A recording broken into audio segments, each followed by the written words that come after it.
नमस्कार मैत्रिणींनो, आज आपण बनवणार आहोत कढी आणि कढीसाठी आपण घेतलेला आहे दही, धने, अर्धा चमचा धने, कापलेली हिरवी मिरची, कढीपत्ता, मीठ आणि बेसन पीठ 2 चमचे।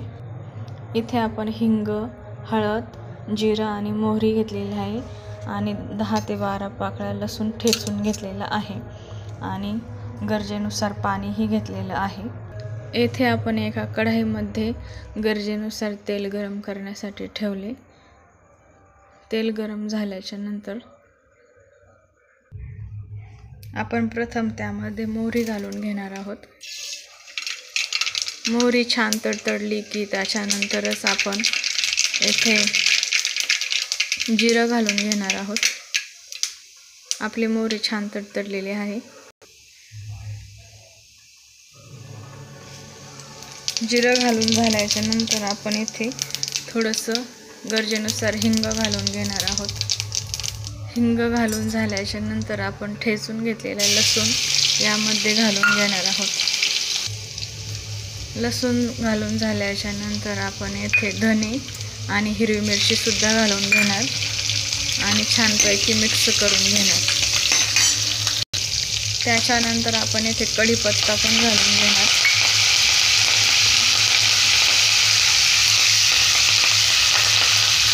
गॅसची हीट येथे मी मीडियम करून दिलेली आहे आणि आता आपण या दहीमध्ये 2 चमचे बेसन पीठ ॲड करून छानपैकी मिक्स करून घेणार आहोत।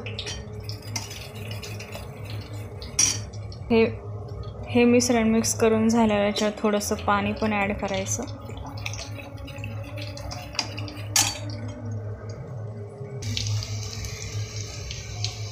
आपण आता थोडीशी हळद टाकून घेणार आहोत आणि छानपैकी मिक्स करणार। हळद टाकून मिक्स करून झाल्याच्या नंतर बेसन पीठ आणि दही मिक्स केलेलं मिश्रण आपण येथे लो फ्लेमवरती घालून घेणार आहोत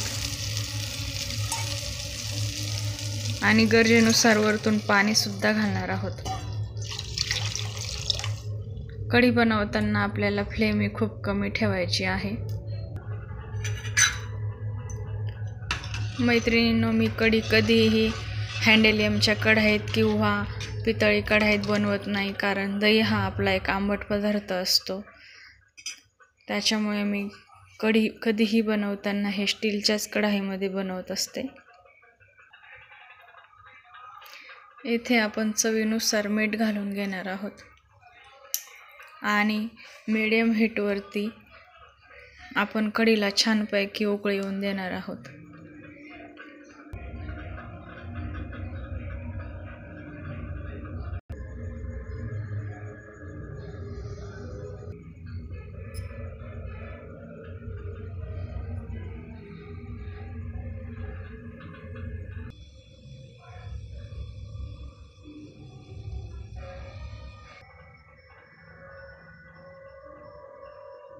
तुम्ही बघू शकता आपली कढी इथे छानपैकी उकळलेली आहे आणि